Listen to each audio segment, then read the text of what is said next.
بسم الله الرحمن الرحيم والصلاة والسلام على أشرف المرسلين سيدنا محمد وعلى آله وصحبه أجمعين. شكرا للحضور الجميل في محاضرة من محاضرات مدرسة ساكو سكول. Introduction to AI. And before we start, I would like just to give on behalf of all of us a big welcome to our course today. nice clap اليوم إن شاء الله. صبر اليوم.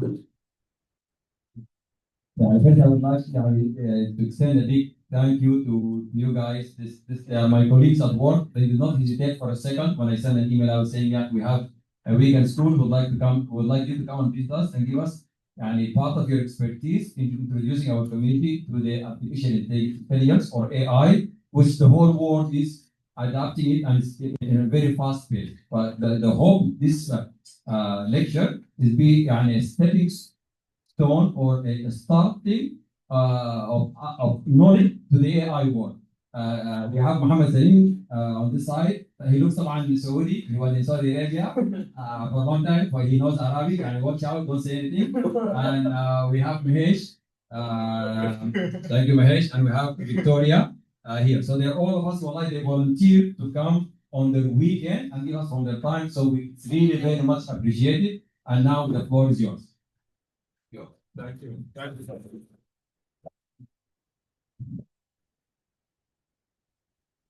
Yeah, so I'll go over the slides for today. We kind of spent a couple of hours just putting it all together.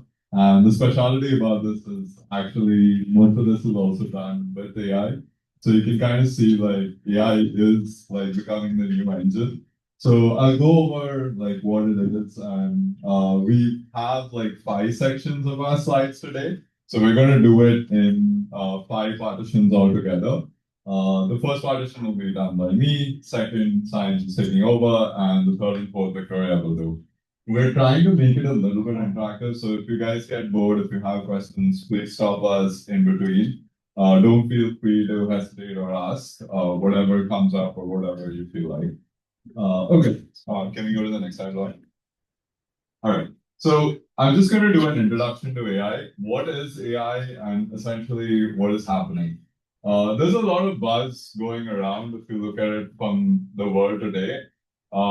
Previously, I think 5 or 6 years back, no one knew what this topic was. No one ever spoke about it. Suddenly, you're kind of seeing your phones buzzing, everything going up and wired up in the air. And people are basically just talking about AI, AI, AI. We wanted to keep things a little brief, give you an introduction to what is happening, what's changing, what's going on, so that you guys can understand from a historical perspective where this technology is going, what is happening to it. And I'll touch base upon it, and then we can move on to the applications of it. Next slide, please. Okay. So does anyone want to guess which one of this is AI? And if no one is guessing, I'll pick volunteers randomly. Yeah. Put them on the spot, yeah. Yeah. Oh, no one is guessing. Does anyone want to get which one? The filter? Okay, good. Which others? Calculator. Calculator. All All of them? Calculators and AI? It's Google. Almost. Google Maps. Google Maps, good. Pizza? Yeah. You don't want pizza to be an AI? Okay, so from this, basically, Google Maps and essentially the TikTok filters are essentially AI, right? The calculator was, if you think about it, the very old generational change. People used to use these abacus kind of things back in the day, and suddenly calculators picked up, things changed. And essentially, you can see Google Maps, you can get data right now. It routes you through traffic. It figures out where the best path is, and it takes you to another location. And TikTok filters are blowing up today, right? Everyone wants a TikTok filter. Everyone wants something to change their way or make them look different in a way, and pickup filters are a very classic example of AI. Okay, next slide. All right. So AI is basically, it stands for artificial intelligence. If any of you are Apple fans and you've seen Apple intelligence being put on the spot, please don't believe them. It's artificial intelligence. So AI is essentially artificial intelligence. The idea behind it is it enables computers to do things much faster. So essentially, you have the ability to give it a certain amount of data, and that data is churned out pretty well and pretty nicely. So you're giving it difficult problems to solve, things which humans technically can do, and you're expecting it to do the same thing that a human would do. So essentially, all it is trying to mimic what a human would do, but on a 24/7 relentless basis. And then it does process a large amount of data and patterns. So for example, a classic example is, let's say you have a lot of data, you have information which is probably in the millions and gigs, say things like Instagram videos, things like YouTube videos, and you want to get a summary of what's really going on, you can just feed it to AI and AI will give you that information back. So here you can say, nowadays, data is there. Yes. Yes. The trick is how to get the data in the best way and faster way and smarter way. Correct. But data is everywhere. Correct. And a very classic example is, if you look at Waymo today, it's just getting a bunch of data again and again. It's driving these roads, it's driving the scenes, even Tesla, right? It's just capturing so much data of your roads. So you can just use that to get the information. Okay. So artificial intelligence, you want to compare it against your human brain. It's a very classical creation because, yes, AI is there, but humans are also there. The ideology is you want to complement the technology together, not fight it, or rather, you don't want to say, like, I don't want to use AI.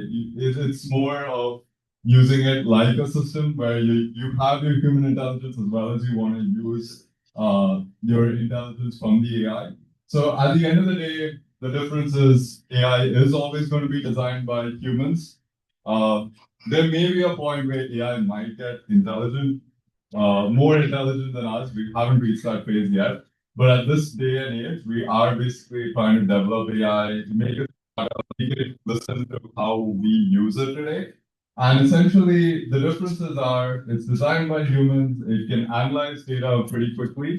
It can be specialized. So for example, if we have an application, if something is Instagram, something is YouTube, you have an AI dedicated for that. If something is on cars, special driving, you have an AI dedicated for that.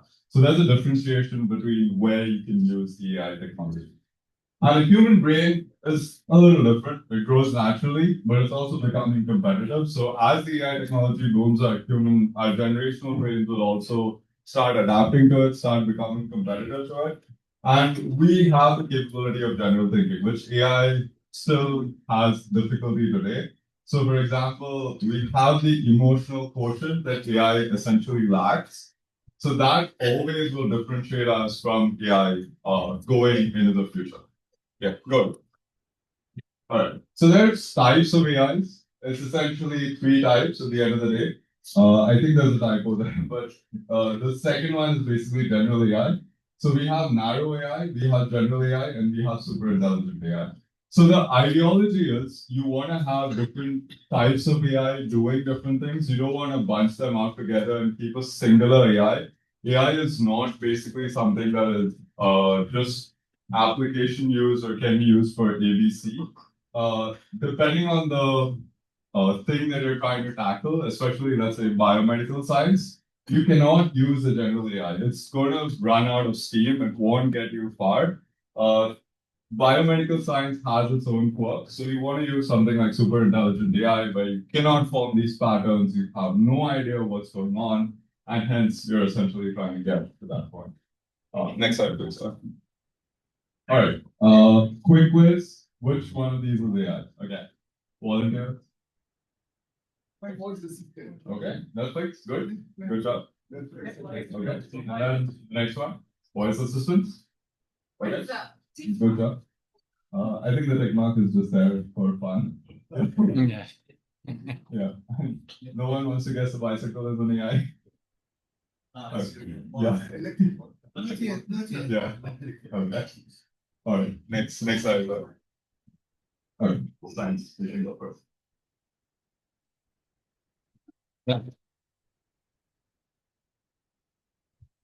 Okay, now, since you have given an overview of what AI is, I wanna take you through like different parts of our life where AI is already there. Like we keep hearing about AI, but we actually exactly doesn't know like where AI is used.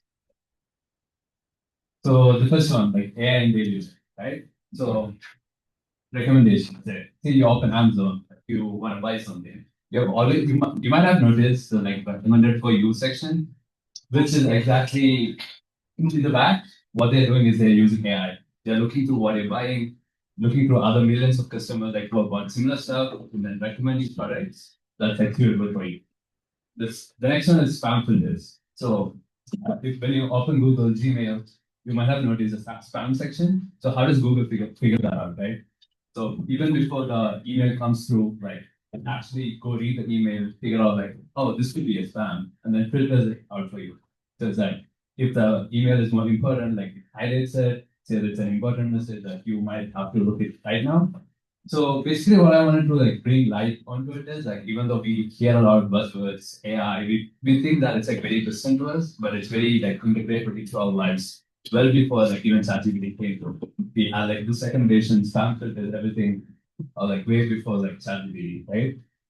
Now we have voice assistants that you guys all might like use frequently. I don't really have to like, go into detail about what voice assistant is, but like all your Siri, Google Assistant, Alexa, like you tell it to like play music, everything it recognizes your voice, especially your voice, and then like someone else tries to talk to your Siri, it doesn't work.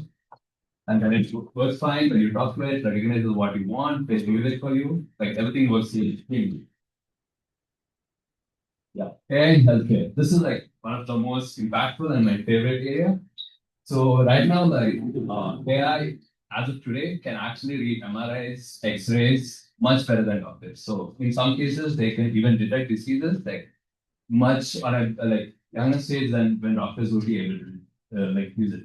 That doesn't really mean that you're gonna replace doctors with AI. It's more like doctors are gonna like start relying more and more on AI to detect the diseases, like read through the MRI and then figure out the diseases much quicker. The other one is drug discovery. I don't think like more people are aware about this. Like during COVID, if you look through the timelines, right? The COVID vaccines like came through like very quick. It was like usually vaccines, if you look at the time period, it takes like years and years to develop the vaccines. So like there's a lot of controversies get going behind it. So this kind of like never truly discussed about the this achievement, but like what happens is like we have a lot of molecule database. So essentially, like what a vaccine company does, like Moderna, Pfizer does they have to go through these molecules and figure out like, oh, this will work for this particular disease. Let's say COVID, for example, right? So they started using AI to figure out like narrow down the search much quicker, and then as a matter of fact, like we had the vaccine in like a couple of months. Yeah, this might be a favorite. Like everyone uses social media, like we are all addicted to it. So the filters, what Mahesh talked about, right? Like when you open TikTok, Snapchat, Instagram, you open a bunch of filters, you put in. So behind it, like everything is AI. Like it tracks your facial, it recognizes your face, tracks your facial movements, puts smoothens out your skin, puts like dog hairs and stuff, and it all was very seamless. I had an incident like a couple of days ago where I had to like look closer to figure out whether it's an actual filter or not. So it's like very like super interesting right now. Auto captioning, the YouTube, I mean, when you click on YouTube, it automatically there's a small CC icon on the bottom. Like sometimes it's turned on by default. It starts like giving you subtitles without anything, right? Like no one's actually going and like adding subtitles to it. But what is happening is like AI works in the back, recognizes the voice, converts into text, and then displays it neatly for you. This all happens in like matter of seconds. So when you play the video, you could immediately see it. There's no delay to it or anything behind it. Content recommendations. We might have all wondered like when you open TikTok or Instagram, scroll through it, we might like sometimes doubt ourselves, like whether Instagram or TikTok is like listening to our conversations, right? So like it displays what we want exactly. Like my feed is going to be different from what your feed is. So in the back, what is happening is like every video you watch, like for how long you watch, whether you rewatch it, whether you like it, what you search, everything is getting recorded. Like you might have like skipped through a video like in a second. So the algorithm understands like, oh, he doesn't like this video. That's why he skipped like in a second. So like it stops like displaying such content, like, and the videos you watch more and more, it starts like displaying it more and more.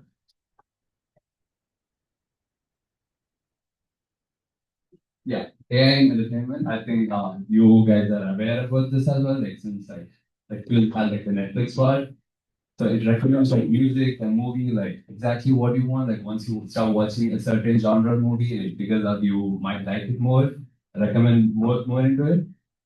And gaming, AI is using gaming as well in the sense like if you have played games, what happens is you will have like non-playing characters, right? There are like other characters that are moving around. Like so, usually if you have played older games, you would you could like sort of like predict what the other like non-playing characters would do. But like right now, like what is happening is they are using AI to like essentially like behave it like more like a player. So AI is using there as well. So yeah, AI in transportation. You might have seen Waymo, Tesla, everything. Self-driving cars is like one of the most like important topics, a famous topic. Everyone's like raving about. You see like cars driving by itself, and it's since according to the data released by Waymo, it's essentially much safer than the actual drivers. Even if you don't use self-driving cars, right? Like you open Google Maps, you say like you're in Fremont, Hayward right now, you want to go to Fremont, you put in Fremont, like how does it exactly like route you through it? Like it depends on the day. Like I mean, on weekdays it might take you through a different route, but right now it might take you through a different route. It's all looks at the patterns of traffic, right? So if it's a weekday, there will be more people commuting from an office location to the other location. So it might take you through a different route. So all of this happens in the backend. And we don't really like realize it or appreciate it enough. Like AI is already like so deeply engraved in our lives, and it makes it very easy for us. Yeah, and environment, right? So the two like big problems we currently face are like climate change and energy.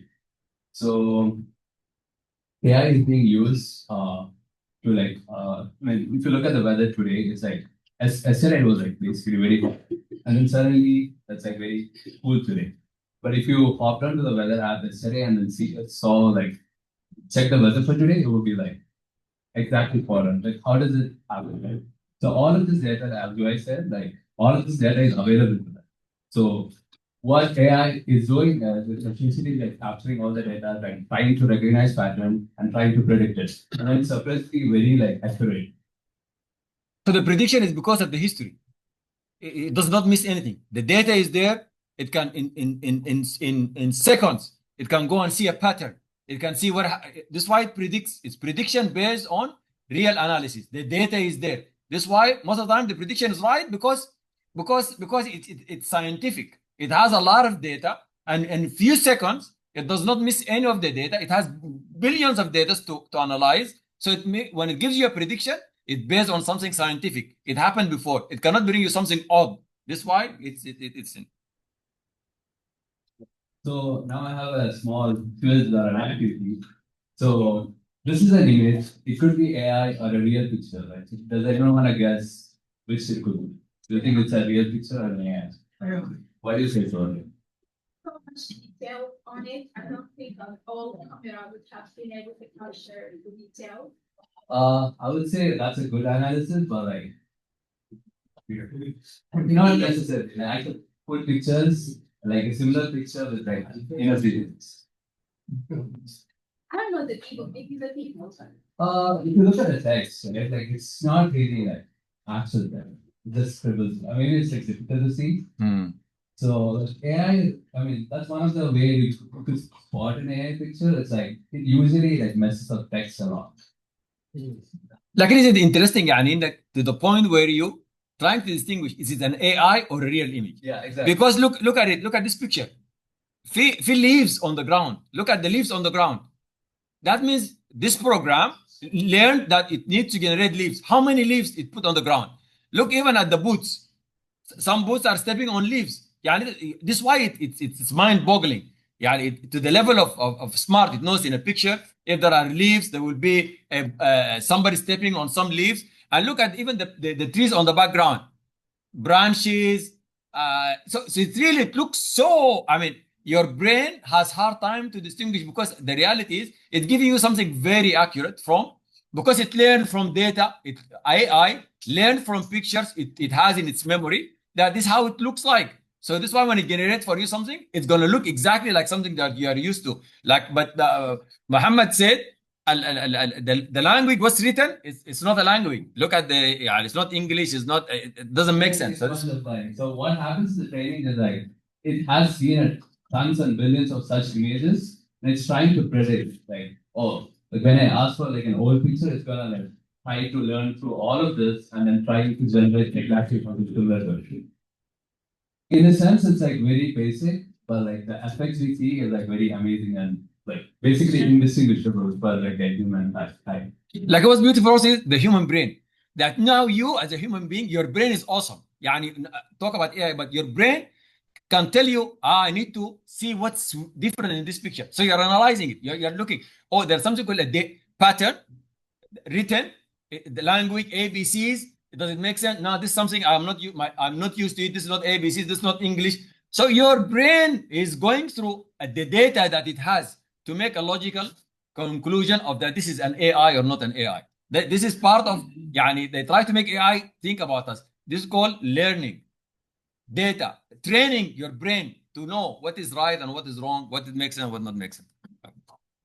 Yeah. Does anyone want to take a guess at this? It's very hard. Like, there's no way I would say that. It's easier. That's true. This is real correct, but if you haven't been to the location or like, I cannot really say like whether this is real or not. Like, why would you say this is real? So because of the reflection. Yes. No, that's a good question. Why is it real? Why is it real? Yeah. The pictures are usually focus on STEM. True. Kind of right. You're on the right track. Like, if you look at it, like usually like AI images will be much more smoother. So this has like more details to it. Like if you like start looking at the leaves and everything, like it all makes sense. Yeah. What about this? Real? Yeah. You want to take another?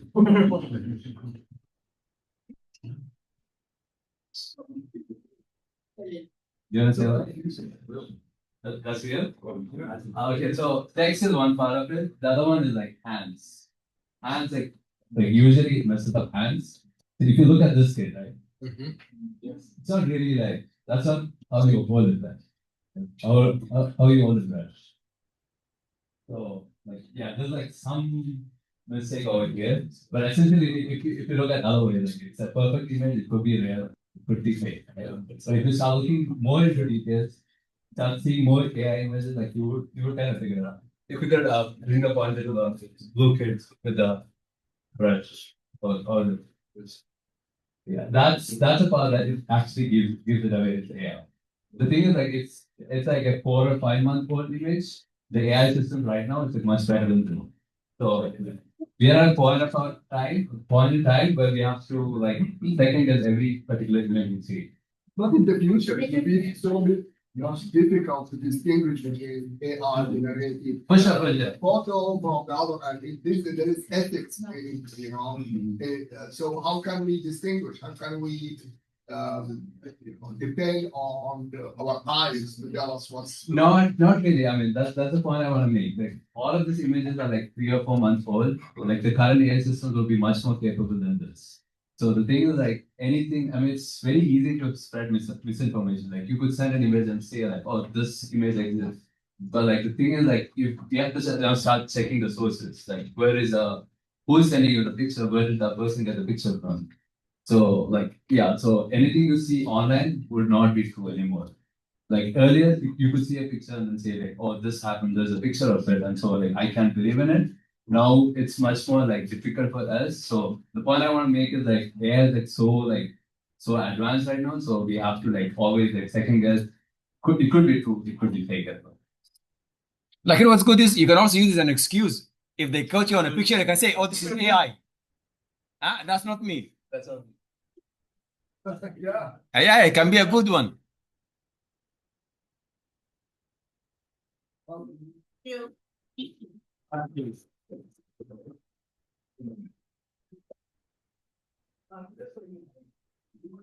Okay, so he's just covered how you can spot AI from around you from the news, and I'm going to talk about how you can actively use AI as part of your daily life. So I know a lot of you in the audience are students, so you probably already do this. So I'm just going to briefly cover. So basically, you can use AI for a lot of schoolwork, which there's absolutely nothing wrong with this as long as it's something to support your learning process, not something to completely replace or skip the learning process. Some example would be you can use, for example, to have a homework problem that you don't know how to solve, you can ask it to walk you through the solution and understand the process. If you want to do some research and you're not sure which source material to read, you can ask AI to come up with a summary of each one, and you can decide based on the relevance to your project. And then you can also get help from AI for brainstorming project and presentation ideas, but you should always be the person to actually do the project and the presentation. Let me go to the next slide. The working school, you can also use it for creativity, which is, I also think a lot of you guys are more of an expert on this than I am. You can use it to create memes, play, or even design games that you want to play. Make some music on the fly, using AI as DJs, having AI help you come up with story ideas or refine your writing. And you can also use it as a coding assistant, which we as engineers do every day. We use coding assistants to write automation tools within our company. And you can also use it as a tool for graphic design. And power comes responsibility. AI is very powerful, and like any powerful tool, it can make good things better, but it can also make bad things worse. So we need to keep in mind how to use AI responsibly. The first one is to avoid plagiarism. So obviously never directly copy an answer from AI to your homework. Also, don't use AI to completely write your essay, even though you're not directly plagiarizing from a real person, it can still be considered plagiarism.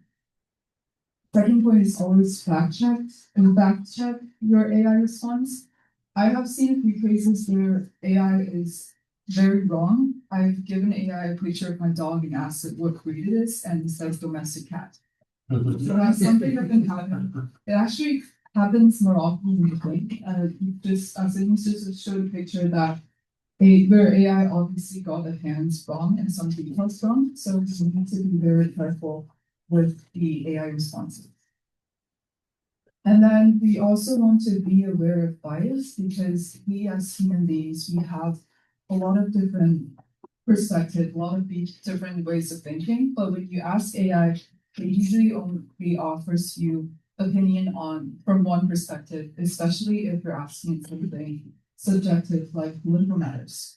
So be aware of the bias and always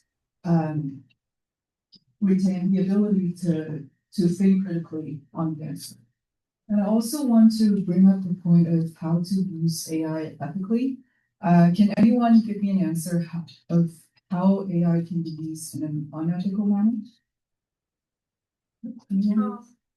Yeah. So in like healthcare, if it's targeted to one group, like for example, if male data have few women data and it's being used for the public, that include both standards. So Yeah. it would be unethical to use them. Yeah, that's a very good example because the intelligence of AI comes from consuming data. So what data we feed to the AI is very important. As I mentioned before, there can be a bias depending on what type of data you feed it to. If you only needed data from one perspective or data from a specific group, then it's not a comprehensive database and it will have bias. Any other examples of how to use AI unethically? Yes. Financial data, like the stock market, an example, so it does analysis on your behalf, which stock has a good potential to buy or something like that. That's a very, because, based on what already out there, it's not, you're not reading something, Yeah. out of, bias or something like that. Yeah. Yeah, definitely. I think whether this is like buying or selling stock with AI is unethical depends on how exactly you use it. If you just use it as a simple analysis tool based on past data, I think it's fine. But if you use it like to get any confidential information No, about not the stock, confidential. yeah, then it's definitely That's outside of trading. Right. All these things. Yeah. I mean, based on what's available, out. So Yeah. from the companies, and you look at the history of the stock, and what the potential of that stock, over the time. So that's the situation. Yeah, definitely. And I also want to bring up a few other examples, like the picture that we just showed.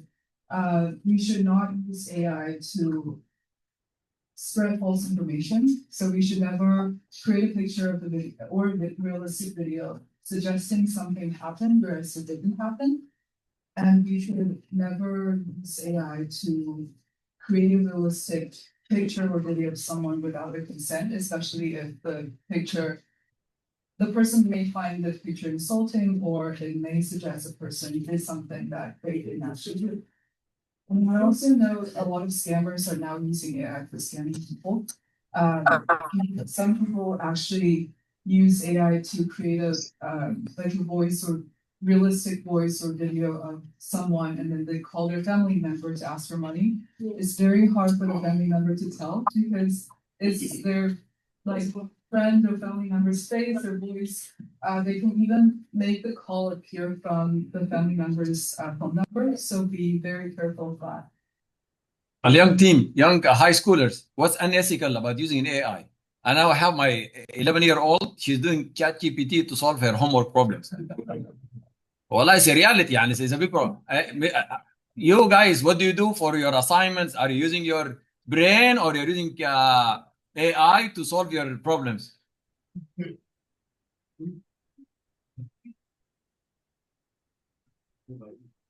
Okay. Do I have a video to show? Okay. That's always one.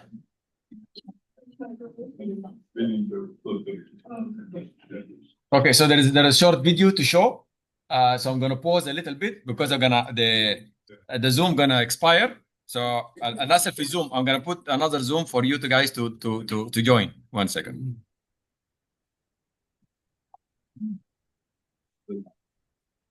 So the 40 minutes a week, so I have to now.